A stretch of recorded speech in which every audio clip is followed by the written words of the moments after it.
पापनाशिनी श्री गंगा जी, सब प्रकार के मंगलों की मूल श्री गंगा जी, सब प्रकार की मनोकामनाओं को पूर्ण करने वाली श्री गंगा जी। भगवान अपने पाप का प्रक्षालन, क्योंकि ऋषि पत्नी को चरण से स्पर्श करके आए, प्रकट रूप से तो क्षत्रिय हैं भगवान, सब मनुष्य लीला कर, और वो ब्राह्मणी है, तो क्षत्रिय को तो ब्राह्मणी के चरणों में शीश रखना चाहिए, लेकिन उसके शीश पर क्षत्रिय ने चरण रखा। इस ग्लानि को धोने के लिए भगवान गंगा स्नान करते, पाप का प्रक्षालन करते, घाट के पुरोहितों को दान देते हैं, साधु जो थे वहां उनको कुछ भोजन कराते हैं। और एक गंगा जी का नियम भी है, गंगा पर जाएं, कुछ न कुछ दान छोटा मोटा अवश्य करिए। किसी न किसी को कुछ नहीं है तो एक कप चाय ही पिला कर आइए। गंगा जी पर किया गया दान बहुत गुण देता है, बहुत लाभ दिया करता है। भगवान स्वयं तीनों कार्य करते हैं। और मेरी व्यासपीठ निवेदन करती है, प्रत्येक हिंदू को प्रतिदिन गंगा स्नान करना चाहिए। फिर बोलता हूं, प्रत्येक हिंदू को प्रतिदिन गंगा स्नान करना चाहिए। हमारा जन्म भारत में हुआ है, जहां गंगा बहती है। गंगा सारे विश्व में कहीं नहीं, विश्व के लोग तरसते हैं गंगा जल के लिए। अब आप कहेंगे रोजाना तो हरिद्वार नहीं जाया जा सकता, तो आप हरिद्वार को अपने वॉशरूम में बुलाइए, अपने स्नान घर में बुलाइए। रोज नहाते हो कि नहीं हैं? ये हमारे जैसे हो? हमको तो भगवान ने नहला धुला के भेजा है। जब आप स्नान करते हैं तो उसके जल को स्पर्श करिए। गंगे चेवले चैव गोदावरी सरस्वती नर्मदे सिंधु कावेरी जले अस्मिन सन्निधिम कुरु। ये संस्कृत का श्लोक याद नहीं आता, हिंदी बोलिए। हर हर गंगे जय शिव शंकर, हर हर गंगे जय शिव शंकर, हर हर गंगे जय शिव शंकर। मग डालते जाइए, मैल रगड़ते जाइए, हर हर गंगे जय शिव शंकर बोलते जाइए। ये बोलकर आप स्नान करेंगे। स्नान तो आपने अपने घर के बाथरूम में किया होगा, निकल कर आओगे तो लगेगा हरिद्वार हर की पैड़ी पर गोता लगा कर बाहर निकले। इतना मन आपका पवित्र, और इसमें कुछ भी खर्चा करने की जरूरत नहीं। नित्य गंगा स्नान करें। यहाँ से जनकपुर में प्रवेश हुआ है, बहुत सुंदर जनक जी का बाग था, बिल्कुल प्रवेश पर है। विश्वामित्र का राघव, बहुत अच्छी जगह, बड़ी अच्छी बाग, बड़ा सुंदर है। आम का सरोवर बहुत अच्छा है, निर्मल जल है, यही ठहरते। और साधु तो कहीं ना कहीं बाग में, धर्मशाला में, गौशाला में, यज्ञशाला में वहीं टिकते हैं। लेकिन आजकल के साधु 5 स्टार में ज्यादा टिकना पसंद करते हैं। तो रुक गए इधर, कहा गुरुजी बाग बड़ा सुंदर है, एक बार देखा है। बोला इधर जनक जी के सेवकों ने, जो बाग में सेवक थे, उन्होंने जाकर जनक जी को समाचार दिया, महाराज महाराज विश्वामित्र महामुनि पधारे, इस समय बाग में ठहरे हुए। जनक जी विश्वामित्र जी का दर्शन करने अपने छोटे भाई और सचिवों को लेकर, अपने अधिकारियों को लेकर आए हैं। प्रणाम किया है, साष्टांग प्रणाम किया है। ऋषिवर, मुझे तो नहीं मालूम कि मैंने जीवन में कोई ऐसा पुण्य सत्कर्म किया होगा कि आपका शुभागमन मेरे नगर में। मुझे ऐसा लगता है कि मेरे पूर्वजों ने कोई जरूर बड़ा पुण्य किया, जिसके परिणाम स्वरूप आपके श्री चरण मेरे नगर में, मेरे बाग में, मेरे राज्य में पड़े। तो विश्वामित्र जी बहुत आदर से बिठाया, कुशल क्षेम पूछ ही रहे थे, और बताओ राजन, बाल गोपाल सब राजपाट। तो इतने में भगवान और लक्ष्मण जी बाग घूम करते ही अवसर आए दो भाई। तो जैसे ही दोनों भाई आए, जनक जी विश्वामित्र जी से बात करना भूल गए। बोले गुरु जी ये बात है तो थोड़ी देर में हम लोग कर लेंगे, पहले ये बताइए कि कहो नाथ सुंदर तू बाल, कहो नाथ सुंदर तू बाल, मुनि कुल तिलक किनप कुल पाल, मुनि कुल तिलक किनप कुल पाल। ये दोनों सुंदर बालक कौन है? ये बालक है कि पालक है? तो विश्वामित्र ने पूछा, तुम बड़े ज्ञानी बनते हो, तुमसे तो ज्ञान की चर्चा करने बड़े बड़े ऋषि मुनि आते, जासु ज्ञान रवि भव निशि नाशा। तुम बताओ तुमको अपने ज्ञान से क्या लग रहा है? जनक जी ने कहा मुझे तो ऐसा लग रहा है ब्रह्म जो निगम नेत कहे गावा, उभय वेश धर की सोई आवा। वेदांत में जिस ब्रह्म की न इति करके विद्वानों ने व्याख्या की है, मुझे लगता है वेदांत का वही निर्गुण ब्रह्म दो रूप धारण करके प्रकट हुआ है, मुझे ऐसा लग रहा है। तो विश्वामित्र, ऐसा तुम कैसे कहते हो, ऐसा कैसे लग रहा है? तब विश्वामित्र जी को कहा जनक जी ने, ऋषिवर आज तक मैं कभी किसी मनुष्य के सौंदर्य को देखकर आकर्षित प्रभावित नहीं हुआ, लेकिन जैसे ही मैंने इन दोनों कुमारों को देखा है, इन्हीं बिलोकत अति अनुरागा, इन्हीं बिलोकत अति अनुरागा, बरबस ब्रह्म सुख ही मनु त्यागा, बरबस ब्रह्म सुख ही मनु त्यागा। बिना ब्रह्म दर्शन के मेरा मन किसी की ओर आकर्षित नहीं होता, इनकी ओर आकर्षित हो रहा, इसका अर्थ है ब्रह्म है ये।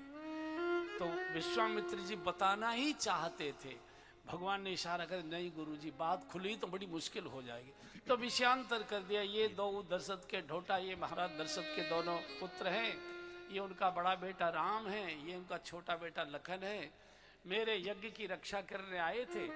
मैंने सोचा चलो तुम्हारे धनुष यज्ञ का भी दर्शन कराते चलें, ये दशरथ जी के कुमार। तो जनक जी का, ऋषिवर आप तो ऋषि है, आपको तो भूमि शयन करने का अभ्यास है, जंगल में रह सकते, ये तो राजकुमार हैं, ये तो मखमल के गद्दों पर विचरण करने वाले, भूमि शयन कैसे करेंगे? आज्ञा हो तो राजभवन में ले चले। बोले चलो, हम पर तो कोई असर नहीं पड़ता। और यही साधुता है बंधु, साधु वेश को नहीं कहा है, वेश से ये संकेत होता है कि साधु होंगे। जैसे खाकी ड्रेस पहनने वाला हम सोचते कि ये पुलिस के व्यक्ति होंगे, पुलिस के अधिकारी होंगे, वेश से उसका पता लगा सकते हैं। केवल वेश नहीं होता है साधु, उस वेश से साधु हो सकता है, जो वेश धारण किया हो सकता है ये साधु हो, इसलिए वेश धारण किया। और यही साधुता है। साधु के लिए 3 गुण चाहिए, वस्तु से, व्यक्ति से और विषय से। जो ऊपर उठ चुका हो उसी को साधु कहते हैं। साधु कहते हैं जो सध गया है, जिसको कोई आकर्षण संसार का आकर्षित नहीं कर सकता। जो सधने की कोशिश कर रहा है उसे साधक कहते हैं, जो सध गया है उसे साधु कहते हैं, जो दूसरों को साध सकता है, तेरी योग्यता होगी, उसको सिद्ध कहते हैं। तो साधु वेश को नहीं, वेश से ये अनुमान लगता है ये सधे हुए होंगे। और जो 3 चीजों से ऊपर उठ चुका, 3 चीजें जिसे प्रभावित नहीं कर सकती, वही साधु है। व्यक्ति, वस्तु और विषय। संसारी उसी को कहते हैं जो 3 चीजों में डूबा है, व्यक्ति में डूबा है, विषयों में डूबा है और वस्तु में डूबा है, उसी को हम गृहस्थी कहते हैं। गृहस्थी का मतलब ये नहीं है कि जिसके बाल बच्चे, जिसके बच्चे नहीं होते वो भी गृहस्थी ही माना जाता है। और साधुओं के हजारों हजार चेला चेली होते तो भी उसे विरक्त ही मानते हैं हम।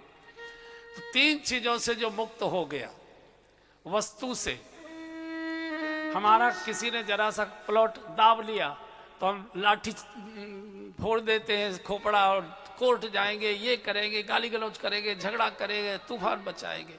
वस्तु में हम डूबे हैं, विषयों में डूबे। हमारे मनोनुकूल अगर चीजें मिलती है तो हम प्रसन्न होते हैं, मनोनुकूल चीजें नहीं मिलती तो हम चिड़चिड़े हो जाते हैं। व्यक्ति और वस्तु और विषय और व्यक्ति।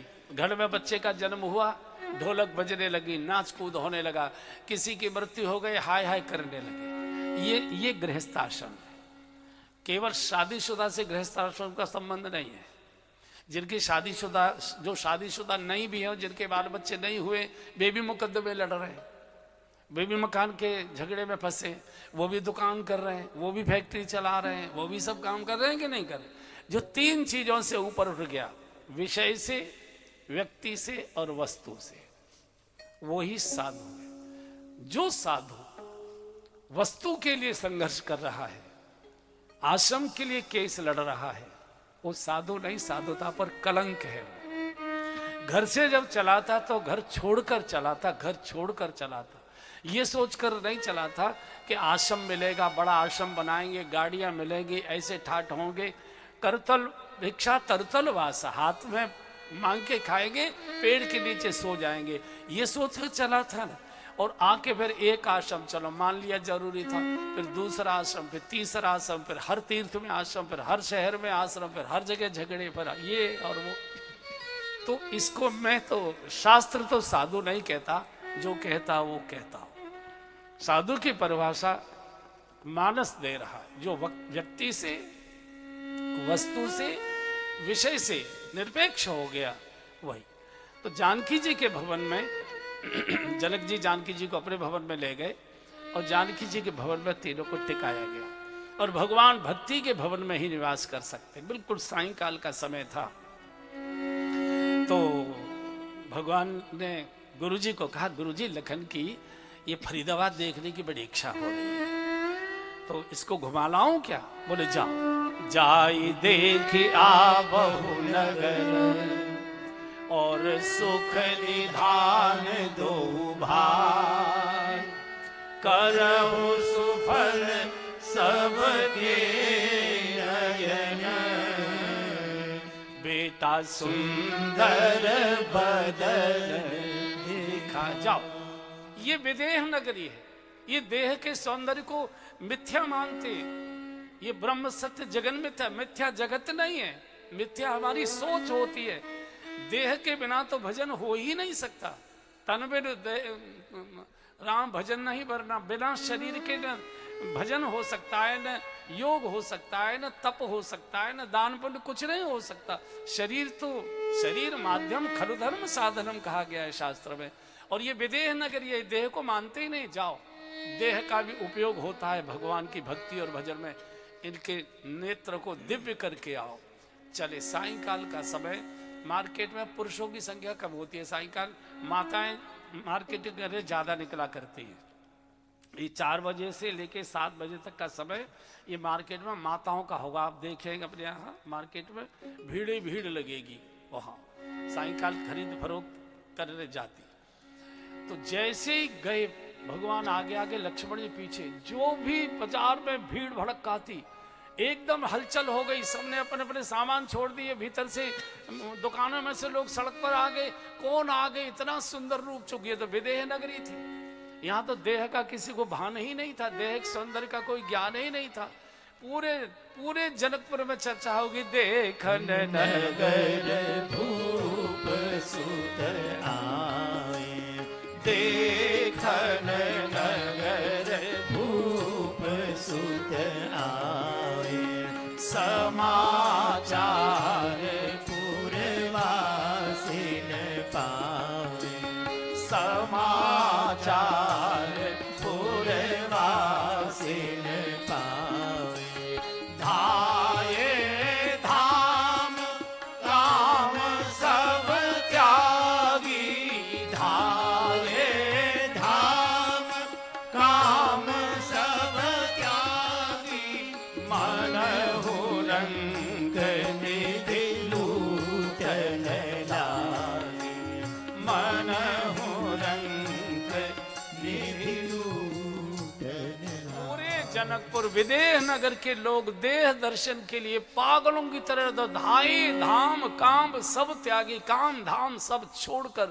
जैसे भिखारियों को पता लग जाए कि उस चौराहे पर कंबल बांटे जा रहे हैं, उस चौराहे पर चीजें बांटी जा रही, जैसे वो लदर पदर भागते, ऐसे ज्ञानी भागा नहीं करते। ज्ञानी बहुत धीरे धीरे चलता है, गंवार भागते हैं।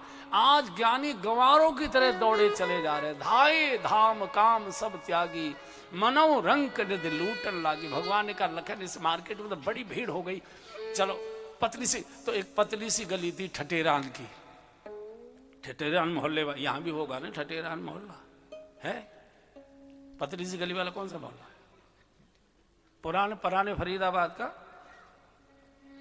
अच्छा, सब इसी इलाके के, पुराने के नहीं आए। पतली सी गली में मुड़े, और जैसे ही पतली सी गली में मुड़े, ऊपर अटारी पर एक बहन ने अपने सिर धोया था उस दिन, तो केस सुखा रही थी, सायंकाल का समय तो केस सुखा रही थी। उसने देखा 2 बड़े सुंदर राजकुमार जा रहे हैं। अच्छा, माताओं को सौंदर्य देखने का एक आकर्षण होता है, विधाता ने ही बनाया है। आपने देखा होगा बारात का दूल्हा देखने के लिए पुरुष नहीं भागते, माताएं भागती है।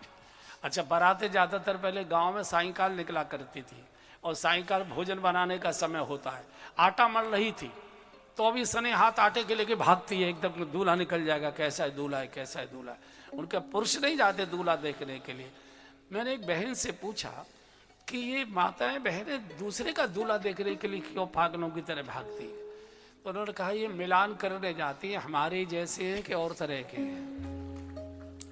हमने कहा चलो और तरह के भी हो गए तो दूल्हा तो बदला नहीं जा सकता, हर चीज बदली जा सकती है, लेकिन दूल्हा तो वही ढोना पड़ेगा जो माथे मर गया है, उसी को ढोना। तो उसने थोड़ा खांसा मठारा ताकि ऊपर की ओर देखे, भगवान ने और नीचे को देखा कर ली। उसने सामने वाली को कहा ओ कलावती, ओ कलावती, अरे दौड़ जल्दी, दौड़ चल, समय चूकपन का पछताने। उसने अपने सामने, और युवती भवन झरोखर लागी, अपनी अपनी छतों से, अपने अपने छज्जों से झांक झांक कर देख रहे, एक दूसरे को कह रही है अरे सखी, ऐसा सुंदर तो हमने स्वरूप आज तक कभी देखा नहीं। ये तो ऐसा लगता है जो आगे वाले ना, सांवले सलोने बर सांवरो जानकी जोगू, ये तो हमारी जानकी जी के योग्य वर लगते हैं। दूसरे ने कहा कि हैं तो जानकी जी के योग्य, लेकिन जानकी जी के साथ इनका विवाह कैसे होगा? बोली क्यों? बोली ये तो तेरे देखने में कोमल दिखाई दे रहे हैं और धनुष इतना कठोर है, और बिना धनुष टूटे जानकी जी का विवाह किसी के साथ हो नहीं सकता, तो इनका विवाह कैसे होगा? तीसरी ने कहा तुम चिंता मत करो, तुम चिंता मत, बल्लभगढ़ से आई थी वो, चिंता मत करो कि इनको धनुष तोड़ने की जरूरत ही नहीं पड़ेगी। मुझे ऐसा लगता है कि जनक जी ने अभी इनको देखा नहीं है, जनक जी एक बार इनको देख लेंगे तो बिना धनुष तोड़े जानकी जी को वैसे इनके साथ विदा कर देंगे। लक्ष्मण जी का प्रभु अब तो कृपा करो, कितनी कितनी अच्छी अच्छी बातें कर रहे। लक्ष्मण जी जीव धर्म के आचार्य हैं, और आचार्य भगवान से प्रार्थना करता है प्रभु कृपा करो इस जीव पर, कृपा करो प्रभु, दर्शन दो। भगवान का नीचे को देख, मैं बता रहा हूं तो यहां फंस जाएगा, बड़ी मुश्किल। और दूल्हे वो हो, हरियाणा के लोगों को तो बड़ा अनुभव है, दूल्हा देखने के लिए तो कई बार इतनी भीड़ हो जाती है कि छज्जा ही गिरा देती है। आपने देखा है ना, बारात के दौरान छज्जा ही गिर जाते। तो इन बहुओं की बातें सुन रही थी। एक बूढ़ी माता जी रही होंगी करीब 85-87 साल की, अच्छी लड्डू कचौड़ी खाए हुए थी, मतलब गुदगुदी थी काफी। तो वो बहुओं की बातें सुन रही थी, बैठी बैठी धूप सेक रही थी छत पर। तो वो बैठ टेकती टेकती आई, बोले क्योरी बीननियो, वहां बहुओं के, यहाँ भी बीननी कहते हैं, यहाँ कहते हैं बीननी, कम कहते हैं। जो मारवाड़ के होंगे वो बीननी कहते होंगे, जो मारवाड़ी परिवार है ना वो बीननी कहते। मैं वहां गया झुंझुनू कथा करने, तो मैंने माता जी से पूछा या बहुओं को बीननी क्यों कहते हैं? बोले बड़ा साधारण सा अर्थ है, मुझे इसलिए तो पूछ रहे, बताओ क्यों कहते हैं? बोले सैकड़ों में से एक को बीन खिलाते हैं,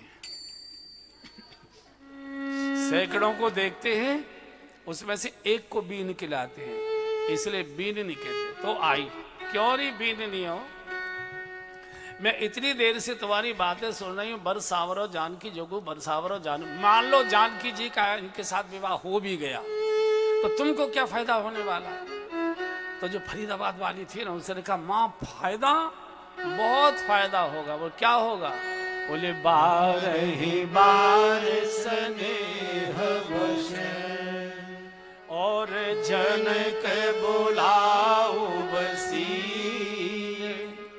लेने आई यही बंधु दो, मैया कोटि काम कमनी। जानकी जी जनक जी की बहुत लाडली बेटियां हैं। अगर जानकी जी का इनके साथ विवाह हो जाएगा तो स्नेह के कारण, लाड़ के कारण से जनक जी बार बार जल्दी जल्दी जानकी जी को मायके में बुलाया करेंगे। और ये राजकुमार जानकी जी को विदा करने के लिए जल्दी जल्दी जनकपुर आया करेंगे और हमको घर बैठे इनका दर्शन होते रहेगा। इससे बड़ा और क्या हमारे लिए सौभाग्य हो सकता है।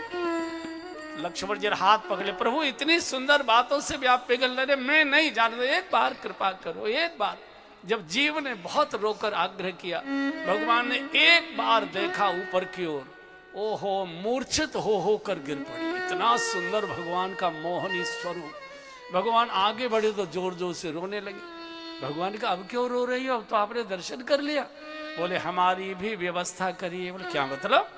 बोले हमने तो अपना मन आपको अर्पित कर दिया, अब बिना मन के इस तरह का यहाँ क्या करेंगे? या तो हमको साथ लेकर चलो, नहीं आपका नाम लेकर हम आत्महत्या करेंगे, आपको हत्या का पाप लग जाएगा। भगवान का लखन ले कर ले सिफारिश। और